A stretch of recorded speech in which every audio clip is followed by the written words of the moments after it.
Revolutionary Plans with Ateeb Ahmed. अस्सलाम वालेकुम नाज़रीन, I am host Atib Ahmed and you are watching revolutionary plans. आज के प्रोग्राम में नाज़रीन हम डिस्कस करने जा रहे हैं इंटरनेशनल वुमेन राइट्स डे यानी कि 8 मार्च को। नाज़रीन, इस इंटरनेशनल वुमेन राइट्स डे का आगाज़ 28 फरवरी 1909 से हुआ, जब अमेरिका की सोशलिस्ट पार्टी की एक एक्टिविस्ट थ्रीसा मैल्कल ने इसको इनाग्रेट किया। 28 फेब 1909 से या पूरी दुनिया के अंदर ऑफिशियली 8 मार्च को इंटरनेशनल वुमेन राइट्स डे मनाया जाता है। नाज़रीन, सबसे पहली तो बात आप यहाँ पे ये समझ लीजिए कि किसी भी चीज़ के राइट्स का स्पेशली डे फिक्स करने का सिर्फ और सिर्फ एक मतलब है, और वो ये है कि उस चीज़ को या उस क्रिएशन को राइट्स नहीं मिल रहे।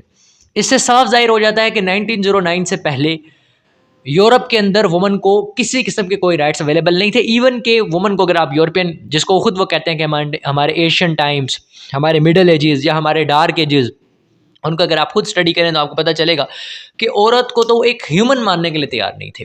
तो उस कौम के अंदर एकदम ऐसा क्या हुआ कि वो वुमन राइट्स का उसने एक डे स्पेसिफाई कर दिया, और इस डे की स्पेसिफिकेशन ये डिपिक्ट करती है इस चीज़ को कि औरत वहाँ पर एक इंसान ही नहीं समझी जाती थी। खैर,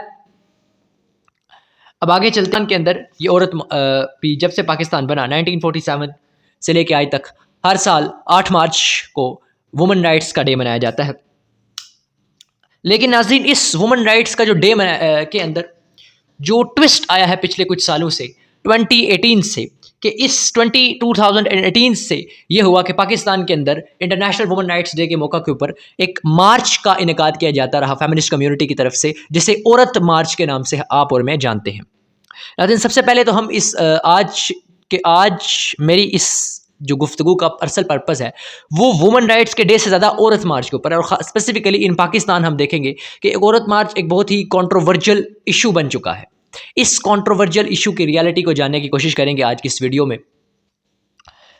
तो सबसे पहले तो नाज़रीन हम देखेंगे औरत मार्च जो कि 8 मार्च को मनाया जाता है, इसका असल पर्पज़ क्या है। नाज़रीन, इसके पर्पज़ को समझने से पहले सबसे पहले आपको यह समझना पड़ेगा कि इसको इनॉग्रेट कौन करा रहा है, इसको ऑर्गेनाइज कौन करवा रहा है। तो ये ऑर्गेनाइज़ किया जाता है, अगर आप इसकी जितनी भी स्टैट्स उठा के देख लें, कि इसको ऑर्गेनाइज़ करवाने के पीछे जितनी भी पाकिस्तान की फेमिनिस्ट कम्युनिटी है, जो कि 24/7 और 12 महीने पाकिस्तान के अंदर और पूरी दुनिया के अंदर फेमिनिज्म को प्रमोट करने के लिए अपनी लॉबिंग करते रहते हैं, चाहे वो सोशल मीडिया के ऊपर है या चाहे वो मिनिस्ट्री में इलेक्ट्रॉनिक मीडिया के ऊपर है, उनकी लॉबिंग 24/7 जारी रहती है। तो वही फेमिनिस्ट कम्युनिटी इसको ऑर्गेनाइज करवाती है। इसके अलावा इसमें जो सबसे बड़ी जिस ऑर्गेनाइजेशन का नाम है वो LGBTQ+ है, और इसकी बदनाम ज़माना LGBTQ+ को आप सब जानते हैं। इसके क्या पर्पसेस हैं, इसके क्या मैकेनिज्म है, इसके ऊपर मैं डिटेल वीडियो भी बना चुका हूँ, इंशाल्लाह बनाता भी रहूँगा।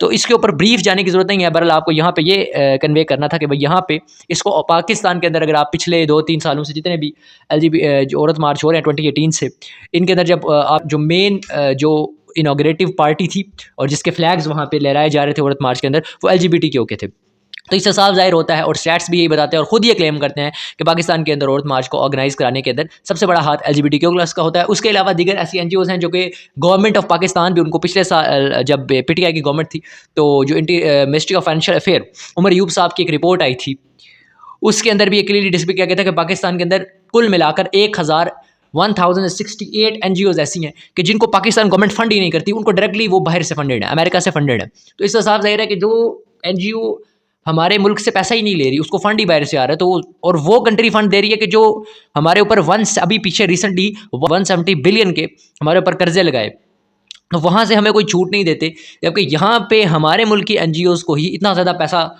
मिलियंस ऑफ डॉलर देने के एक ख़ास एजेंडा है, एक ख़ास वजह है। अब हम बात करेंगे फाइनेंशियल सपोर्ट टू दी औरत मार्च के। औरत मार्च को फाइनेंशियल सपोर्ट कहाँ से मिलती है। नाज़रीन, औरत मार्च को फाइनेंशियल सपोर्ट देने में सबसे बड़ा हाथ है एमनेस्टी इंटरनेशनल का। एमनेस्टी इंटरनेशनल सिर्फ पाकिस्तान के अंदर नहीं बल्कि वर्ल्ड वाइड फेमिनिज्म को, और जिसे वो हकूक़ निस्वां के नाम से कहते हैं, अपने इस एजेंडा को, अपने स्टेराइल एजेंडा को प्रोपोगेट करने के लिए एमनेस्टी इंटरनेशनल एक NGO है, एक वर्ल्ड वाइड इंटरनेशनल NGO है कि जो इस तरह के प्रोजेक्ट्स के ऊपर पैसा लगाती है। इस तरह की NGOs जो कि जितने भी प्रोजेक्ट्स के अंदर इन्वॉल्व होती हैं उनको फंड करती है। इसके अलावा USAID, इसके अलावा यूनिसेफ, इसके अलावा यूनेस्को, ये सारी वो ऑर्गेनाइजेशंस हैं कि जो कि फाइनेंशियली सामने बेशक ना आए लेकिन फाइनेंशियली औरत मार्च को एक्सप्रेस करती हैं। और आप देखेंगे बड़ी मज़ाका हेज आपको बात सामने आएगी, यूएसएड, यूनिसेफ और यूनेस्को, ये तीनों की तीनों जो हैं ये यूएस की ऑर्गेनाइजेशंस हैं। और पाकिस्तान के अंदर औरत मार्च हो रहा है और पाकिस्तान की वुमन के लिए की एम्पावरमेंट को दूर करने के लिए हो रहा है, लेकिन फंड उसको अमेरिका की एनजीओज कर रही हैं। तो इसके पीछे क्या बात है आप सब जानते होंगे। तो चलते हैं नाज़रीन आज के हमारे अगले सेगमेंट की तरफ। तो नाज़रीन इस सेगमेंट में हम करेंगे एनालिसिस ऑफ औरत मार्च, कि औरत मार्च के अंदर जो लोग शामिल होते हैं, जो जितने भी एक्टिविस्ट हैं LGBTQ+ की, वो शामिल होकर कुछ क्वेश्चंस जो आम पब्लिक है उसके जहनों के अंदर अराइज करती है। क्योंकि आम पब्लिक को इतना पोलिटिकल, पाकिस्तान के अंदर पोलिटिकल इग्नोरेंस फैली हुई है, एक सोशियो पोलिटिकल अवेयरनेस नहीं है। अगर अवेयरनेस है तो वो जो दुनिया के रिनॉर्ड, जैसे आप कह लें कि इंटरनेशनल मीडिया है, उसके साथ अटैचमेंट की वजह से है। तो रिनॉर्ड इंटरनेशनल मीडिया के साथ अटैचमेंट की वजह से जो नॉलेज आता है वो है बायएस्ड नॉलेज, वो है वन साइडेड नॉलेज। इसके ऊपर मैं ब्रीफ डिस्कशन करता रहता हूँ कि भाई वन साइडेड नॉलेज क्या होता है। पर ये मतलब फैक्ट्स भी नहीं कह सकते, कुछ इन्फॉर्मेशन मिल जाती है लेकिन असल रियलिटी तक इंसान नहीं पहुँच पाता। तो हमारी जो मेजॉरिटी है वो इस तरह यानी कि जो वर्ल्ड रिनॉर्ड, जिस तरह BBC है, CNN है, वॉइस ऑफ अमेरिका है, अल जज़ीरा, इस तरह के प्लेटफॉर्म्स के साथ एसोसिएट है, जहाँ से उसको इन्फॉर्मेशन तो मिल जाती है लेकिन उसे ये नहीं पता कि इस इन्फॉर्मेशन का सोर्स क्या है और इस इन्फॉर्मेशन के पीछे, अब इस इन्फॉर्मेशन को जो शुगर कोट किया जा रहा है मीडिया की जानिब से, इसके पीछे असल रियलिटी क्या है, असल बैकग्राउंड क्या है। तो ये भी एक नीम हकीम ख़तरा है जान के, आपने सुना है प्रोवर्ब, कि ये भी एक उनके लिए उल्टा जो है ना नुकसान, ये इन्फॉर्मेशन उल्टा उनके लिए नुकसान बन जाती है।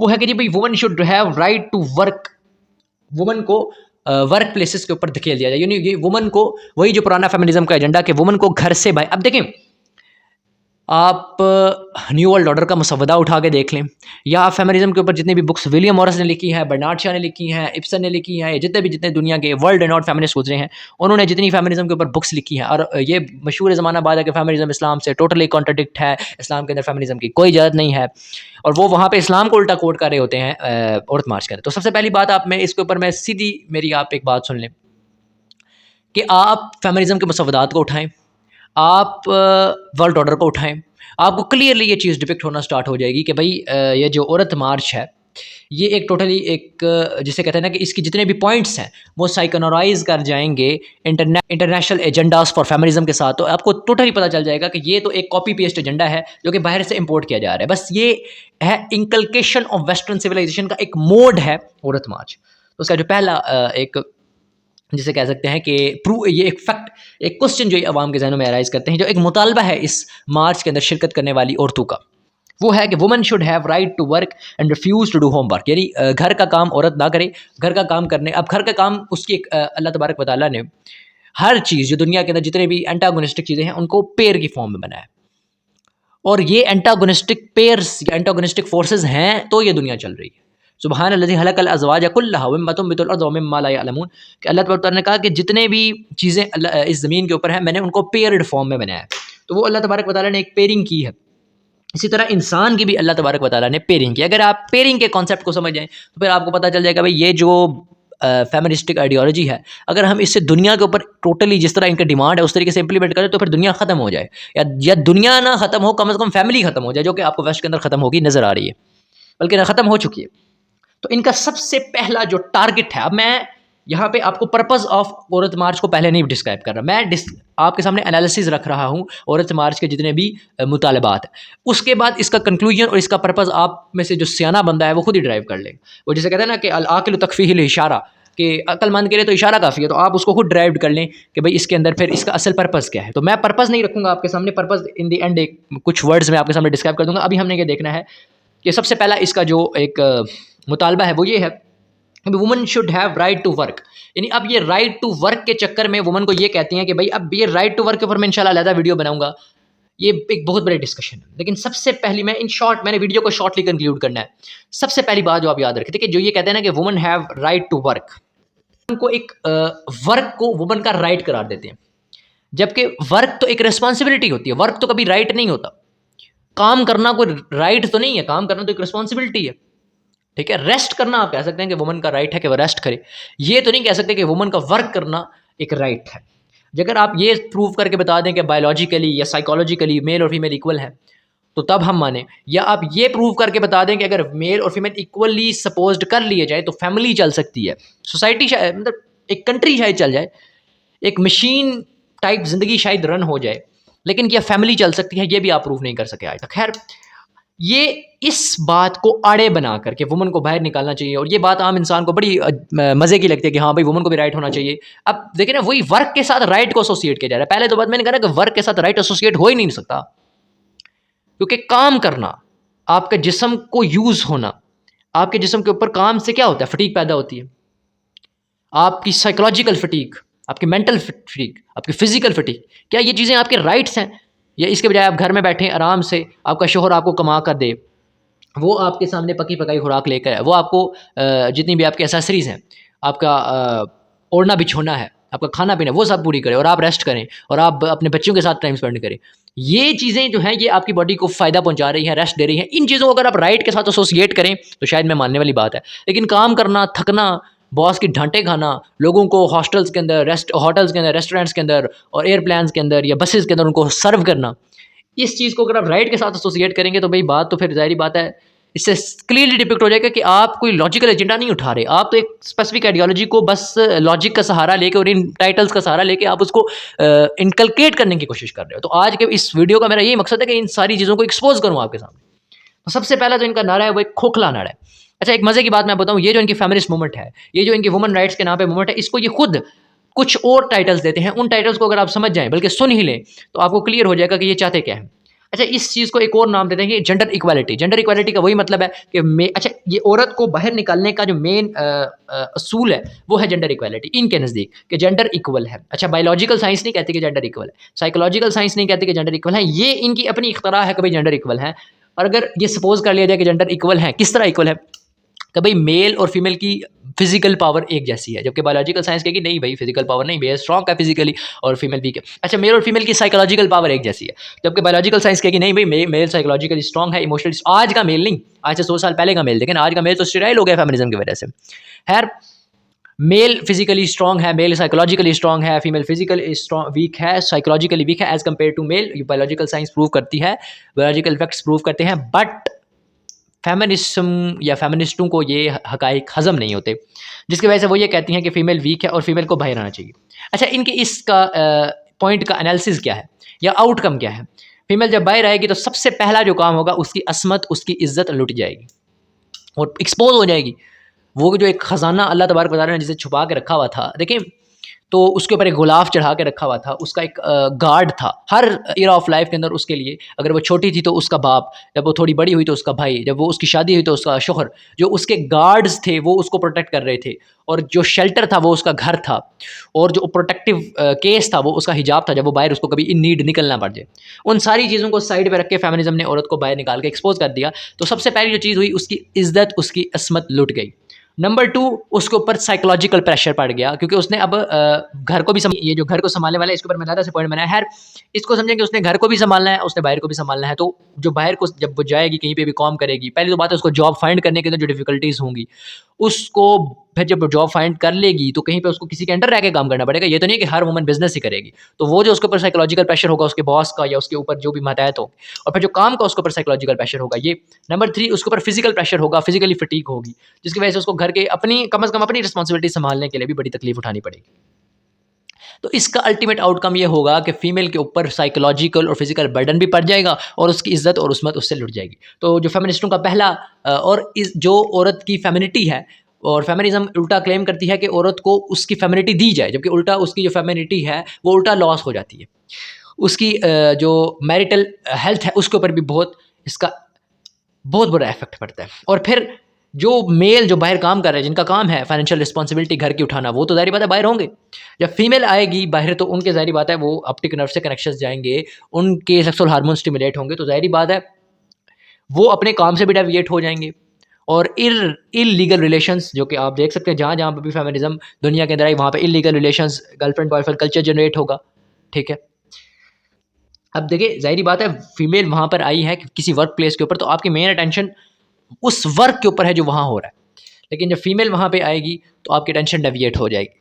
ठीक है, तो इसको ये नाम देते हैं भाई एंटी डिस्क्रिमिनेशन या एंटी सेक्सिज्म। यहाँ से इनके ये टाइटल्स इन्होंने ही दिए हैं जेंडर इक्वालिटी को। तो इससे क्लियरली डिपिक्ट हो जाता है कि भाई जेंडर इक्वालिटी का एक ही पर्पज़ है कि दुनिया के अंदर से जो पोलैरिटी है बिटवीन टू जेंडर्स उसको ख़त्म कर दिया जाए। और जब ये पोलैरिटी ख़त्म हो जाएगी तो फर्टिलिटी ख़त्म हो जाएगी, जब फर्टिलिटी ख़त्म हो जाएगी तो बांझपन फैल जाएगा। और यही इन ज्यूज़ का वन पॉइंट एजेंडा है। अब ये क्यों है, ये एक बड़ी लंबी डिटेल है, इसको मैं फाइनली आपके सामने डिस्क्राइब करता हूँ। आगे चलते हैं इनके अगले जो इनका woman should refuse to birth a baby, यानी जब वुमन की शादी हो जाए। पहली बात है, शादी के बारे में इनके बड़े गलत किस्म के आइडियोलॉजीज़ हैं, इवन अनडिस्क्राइबेबल। मैंने यहाँ पे चीदा जो पाकिस्तान के औरत मार्च के अंदर जो वुमन एक मुतालबात उठाती है, डिमांड्स उठाती है, मैंने उसको इनलिस्ट किया। पहली तो बात है, ये इनका एक ऐसा कॉन्सेप्ट है कि ये तो कहते हैं शादी ना करें आप, इसी तरह जो है ना नौज़बिल्ला, इनके तो बड़े बड़े गंदी आइडियोलॉजीज हैं। उनके ऊपर अलहदा से इंशाल्लाह फेमिनिज्म को तो 24/7 हम टारगेट करते रहते हैं ना। अभी मैं स्पेसिफिकली बात करूँ उन एजेंडाज़ की जो वुमन मार्च को लेकर उठाए जा रहे हैं, और पाकिस्तान की एक आम सादा लो वुमन को किस तरीके से डेविएट किया जा रहा है, किस तरीके से एक अंधे कुएं के अंदर फेंका जा रहा है। तो उससे सबसे पहले आज हम इसका एनालिसिस क्या है। इसका ये एनालिसिस है वो जो ज्यूज़ का वन पॉइंट एजेंडा है कि reduce the non Jewish population of the world. ये न्यू वर्ल्ड ऑर्डर का, ऑर्डर ऑफ एलुमिनाटी की मेन लॉबी का, फ्री मैसन्स का वन पॉइंट एजेंडा है कि दुनिया की नॉन जूइश पॉपुलेशन है उसको तेज़ी के साथ रिफ्यूट करे। इसीलिए इनकी फैमिली प्लानिंग का कॉन्सेप्ट है, इसीलिए दुनिया के ये जो माइक्रोबायोलॉजिकल वायरसेस हैं, इसीलिए दुनिया के अंदर स्टेरिलिटी चाहते हैं जितने भी, इसीलिए ये फैमिली सिस्टम को स्ट्रांगली रिफ्यूट करते हैं, इसीलिए मेल फीमेल के रिलेशनशिप को स्ट्रांगली रिफ्यूट करते हैं, उसको तोड़ने की कोशिश कर रहे हैं। अभी मैं डिस्क्राइब करूँगा ना आपके सामने जो इनके मुतालबात हैं औरत मार्च का, आपको लगेगा कि भाई हर एक मुतालबा उसके पीछे मेन काज यही है कि भाई किसी किसी तरीके से जो फैमिली है ना इसको तोड़ा जाए। खैर रिड्यूस जो कि इनका जिस एजेंडा को ये फैमिली प्लानिंग के नाम से और दीगर नाम टाइटल से ये प्रोपोगेट करने की कोशिश करते हैं। अच्छा, तीसरा जो इनका मुतालबा है वो है जी, वुमन अब बाहर तो आएगी, और वुमन जब बाहर आएगी तो उस ना सिर्फ ये कि उसको बाहर निकालें बल्कि उल्टा उसे अनड्रेस्ड करके, उसे नेक्ट करके बाहर निकाला जाए। अच्छा, जहाँ तक इनका जो ये जवाज़ है ना कि वुमन को बाहर निकाले, पहले तो बात है वही एक फॉल्स किस्म का जवाज़ है, वो मैंने उसके ऊपर डिस्कस किया ना, और इसके ऊपर बड़ी ब्रीफ में फैक्ट मान भी लेंगे चले वुमन को बाहर आना चाहिए। तो ये कहाँ पे लिखा है कि वुमन जब बाहर आए तो नंगी होके बाहर, ये कहते हैं भी वुमन को बाहर भी निकालें और उसको नंगा भी करें। इससे साफ जाहिर होता है कि भाई ये वुमन की असमत उससे छीनना चाहते हैं।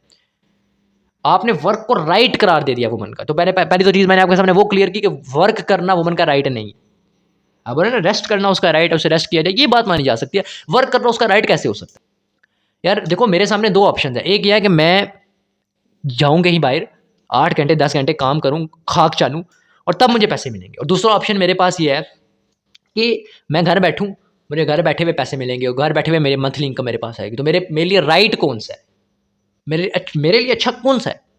ऑब्वियसली घर बैठने वाला। तो वुमन के सामने भी ये दो ऑप्शन है, और फेमिनिज्म कह रही है कि नहीं, बाहर निकल के खज्जल होकर जो उसको पैसे जो चीज़ मिलेगी वो उसका राइट है। ये है वो फेमिनिज्म और इस्लाम का फर्क, डिफरेंस, जो अगर मैं शॉर्ट सेंस आपके सामने डिस्क्राइब करूँ। खैर, तो ये जो इनका एक एजेंडा है कि भाई वुमन जो है बाहर भी निकले और उसको नंगा भी करना है, और उसका नंगा करना भी उसका राइट है, यानी कपड़े उतारना वुमन का राइट है। अब देखें इसके ऊपर मैंने कहा ना, जो इसके लिए दूसरी टर्म यूज़ करते हैं जेंडर इक्वालिटी। मैं एक बात आपके सामने रखूंगा, अगर आप इसी को पिक कर दें तो आपके लिए यही फैक्ट, इसके लिए मेरे पास दलील में बहुत है, बात बहुत लंबी हो जाएगी, लेकिन मैं आपके सामने एक फैक्ट रखता हूँ, अगर आप इसी को में से कोई अकल वाला हो तो एनालाइज कर ले। जेंडर इक्वालिटी क्या कहते हैं? मेल और फीमेल इक्वल है। आप वेस्ट के अंदर चले जाएँ, मेल और फीमेल इक्वल है। वो इक्वालिटी आपको धज्जियाँ बिखेरती हुई नजर आएगी। मैं अगर पहले बात, हम इक्वालिटी को मानते ही नहीं, क्योंकि बायोलॉजिकल साइंस इक्वालिटी को नहीं मानती, लेकिन अगर आप इक्वालिटी को ज्यूम भी कर लेते हो ना, तो फिर भी आपको एक बड़ी इंटरेस्टिंग चीज़ जो यूरोप के अंदर और जहाँ जहाँ फेमिनिज्म आपको नजर आएगी कि मेल जो है ना वो कवर्ड होगा, यानी उसका चलो सर कवर्ड नहीं होगा, ये उसने ऑफिशियल जो उनका ड्रेस होता है वो ये शर्ट और पैंट, ऑफिशियल जो जिसे आप कहते हैं कॉजुअल और फॉर्मल, ये दो तरह के ड्रेस होंगे। बहुत ज़्यादा कोई समर के अंदर आपको मेल नजर आएंगे हाफ स्लीव्स के अंदर, इक्वल है। और वुमन को नंगा करने के पीछे मेन आइडियोलॉजी यही थी कि भाई अगर मेल जो है वो अनकवर्ड, यानी उसका सर नहीं ढका होता, वो जाता है, तो फीमेल का भी सर कवर्ड नहीं होना चाहिए। ये था असल आइडियोलॉजी। वरना वुमन को नंगा करने के पीछे उसकी जो जिस समय उसको दिखाने के पीछे उसका क्या राइट है? तो ये चीज़ तो इन्होंने प्रोपेगेंडा के तौर पे यूज़ की ना।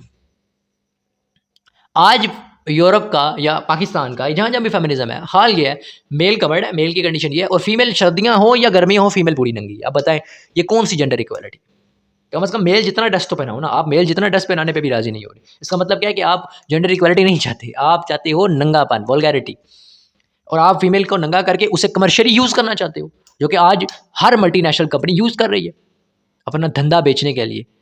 चाहे कि बिस्कुट से लेके गाड़ी तक, किसी भी ऑफिशियल अपनी कंपनी की प्रमोशन के लिए, अपने किसी भी प्रोडक्ट की प्रमोशन के लिए आप फीमेल को यूज़ कर रहे हो, उसके जिस्म को यूज़ कर रहे हो।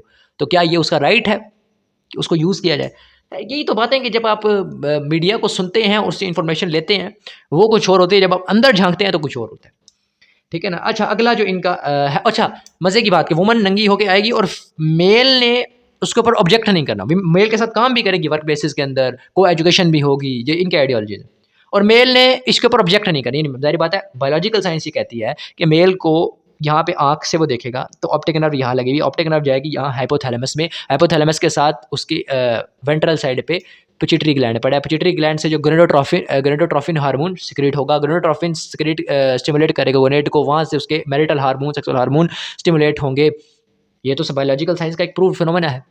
लेकिन फेमिनिज्म कहती है कि आप बेशक आपके अंदर ये चीज़ होती है, लेकिन आपने कंट्रोल करना है। आप कंट्रोल करने से क्या होगा कि वो जो बार-बार वो फिनोमेना जो मैंने अभी डिस्क्राइब किया होगा, तो जब वो उसका आप उसके आदी हो जाएँगे कि आपने नंगी फीमेल को देखना भी है और अपने आप पर कंट्रोल भी करना है, काम भी करना है, तो फिर आप स्टेरिलिटी की तरफ जाना शुरू हो जाएँगे। और यही हुआ है कि 1970 से लेके टू 2023 तक, ये इंटरनेशनल रिपोर्ट्स कह रही हैं, मैं नहीं कह रहा। हर साल 1% से मेल टेस्टोस्टेरोन के अंदर ड्रॉप है, पर ईयर 1% ड्रॉप है मेल टेस्टोस्टेरोन के अंदर।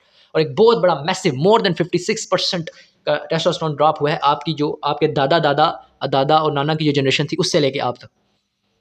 ये सब क्यों है? ये प्रिवेलिंग फेमिनिज्म की वजह से। ठीक है, आप बीबीसी की रिपोर्ट्स उसके ऊपर उठा के देख लो कि दुनिया के अंदर कितनी तेज़ी के साथ जो फेमिनिज्म जैसे-जैसे ऊपर गई है, वैसे-वैसे मेल टेस्टोस्टेरोन किस तरह नीचे है। तो ये सारी इसी वजह से है।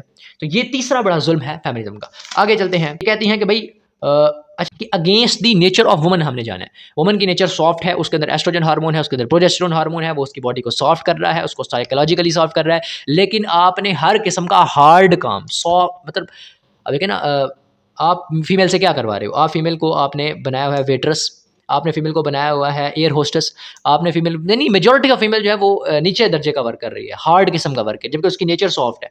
इससे क्या होता है कि फीमेल के अंदर भी जो जैसा मैंने कहा कि मेल स्टेराइल हो रहा है, फीमेल भी स्टेराइल हो जाती है, क्योंकि वो अपनी नेचर से ऑपोजिट जा रही है। उसकी नेचर सॉफ्ट है लेकिन काम वो हार्ड कर रही है।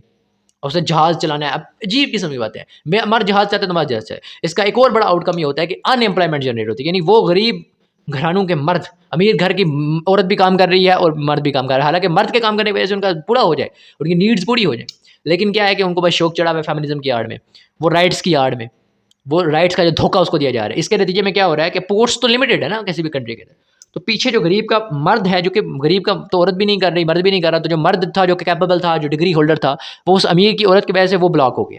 तो इसकी वजह से मैसिव लेवल पे अनएम्प्लॉयमेंट जो है वो फैल रही है। ख़ास तौर पे कंट्री लाइक पाकिस्तान के अंदर तो ये चीज़ बिल्कुल भी एप्लीकेबल नहीं है।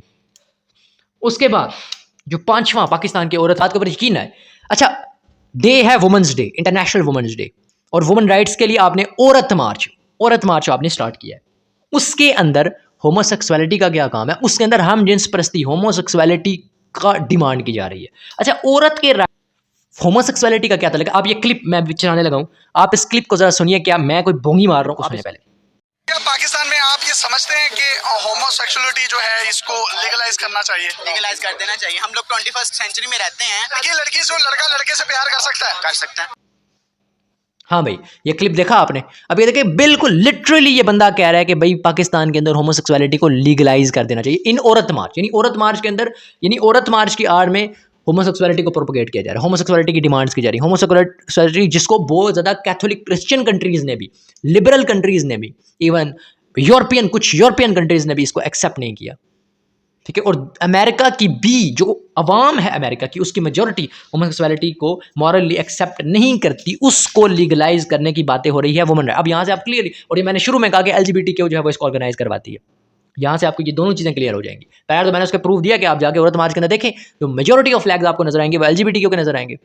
और फिर ये जो होमोसेक्सुअलिटी के दावे हो रहे हैं, बड़ी बड़ी आपकी फीमेल एक्ट्रेस जिनको आप media industry, drama industry, film industry आपके सामने हीरो बना के रखती है ना, हीरोइन बना के रखती है, वो दावा कर रही हैं, वो क्लेम कर रही हैं हमें होमोसेक्सुअलिटी के राइट्स दिए जाएं।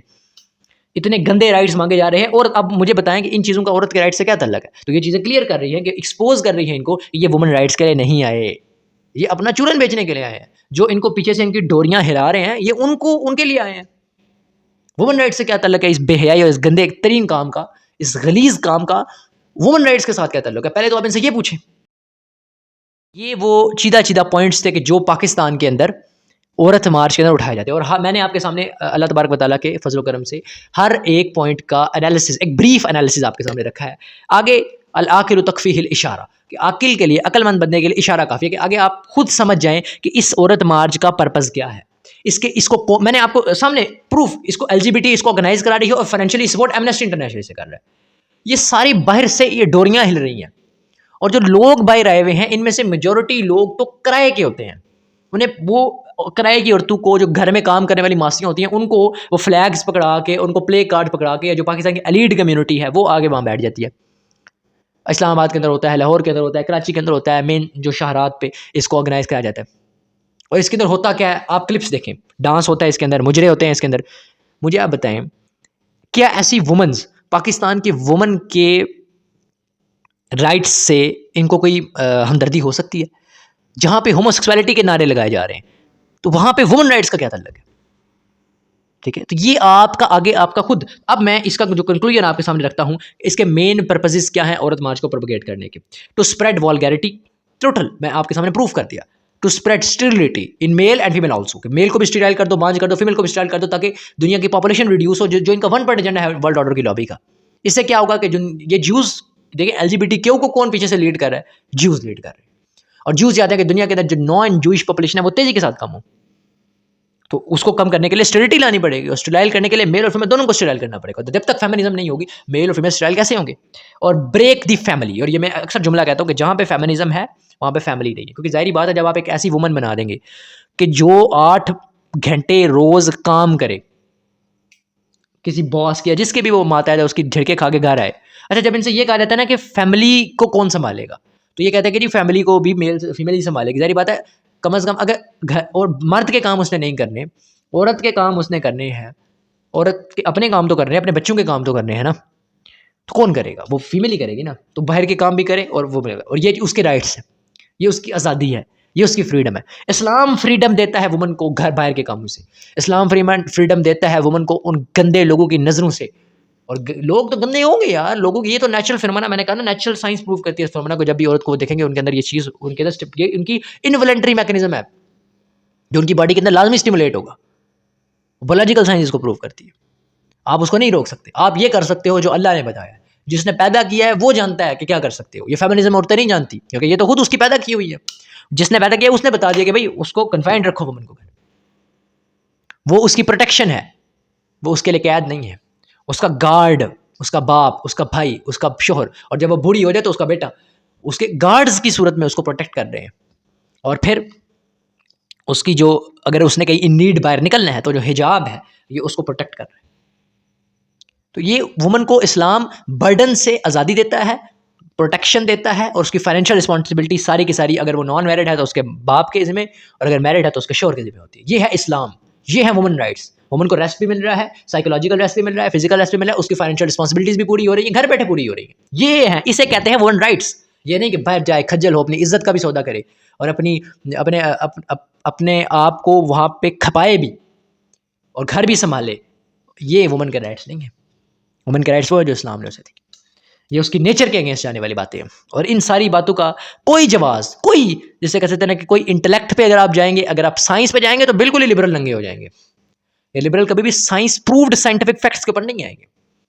ये जो बंदा असल में, हमारे एक साइकोलॉजिकल कमजोरी है ना, कि जो बंदा कोई मज़े की इंग्लिश बोल दे ना हमारे सामने, 2 लफ्ज़ अंग्रेजी के बोल दे, पैंट शर्ट पहन के, क्लीन शेव करवा के, पफ शाफ बना के आके टीवी के ऊपर बैठ के किसी वेल इक्विप्ड स्टूडियो के अंदर 2 लफ्ज़ इंग्लिश के बोल देना, तो हम समझते हैं दुनिया का सारा नॉलेज इसको है।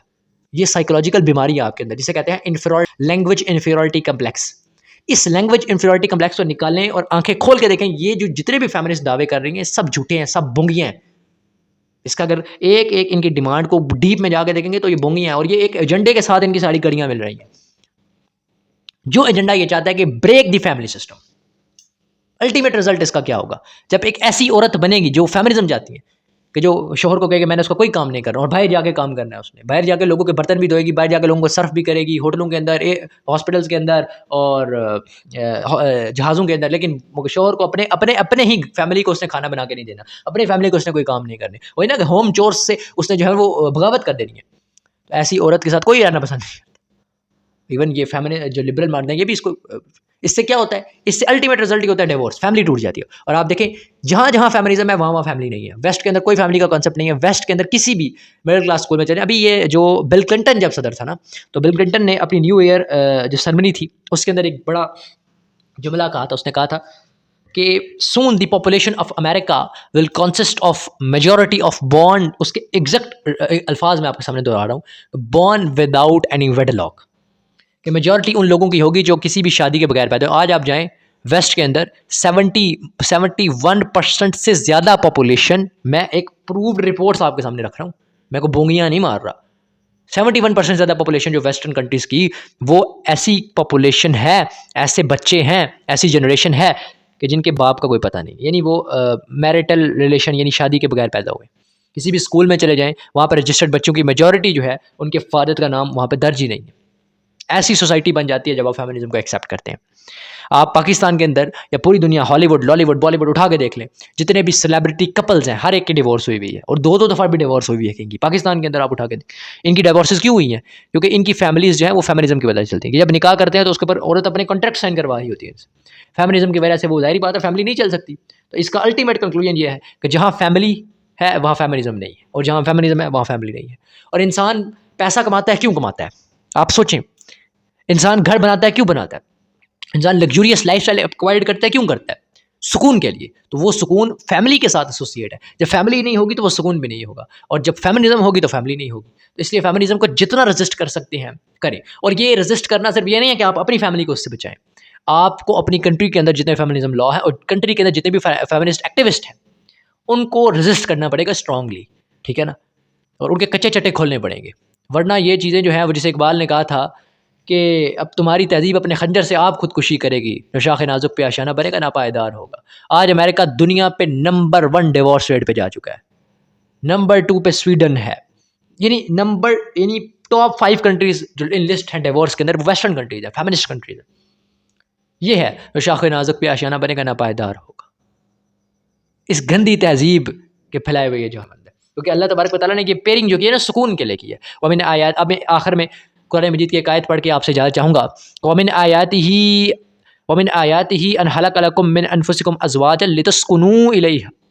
अल्लाह तबारक व तआला ने कहा हमने तुम्हारे अंदर से ही, तुम्हारी नेचर के ही तुम्हारे लिए जोड़े बनाए, मेल के लिए फीमेल और फीमेल के लिए मेल। क्यों बनाए? लितस्कुनू इलैहा, ताकि तुम उसके यहाँ सुकून हासिल करो। मेल के लिए फीमेल सुकून है, फीमेल के लिए मेल सुकून है, लेकिन वो मेल जो मैस्कुलाइन मेल हो। मैस्कुलिनिटी का मतलब पैट्रियार्ची को जिस तरह फैमिलीज प्रेजेंट करती हैं, पैट्रियार्ची के ऊपर मैं अलग से वीडियो बनाऊँ।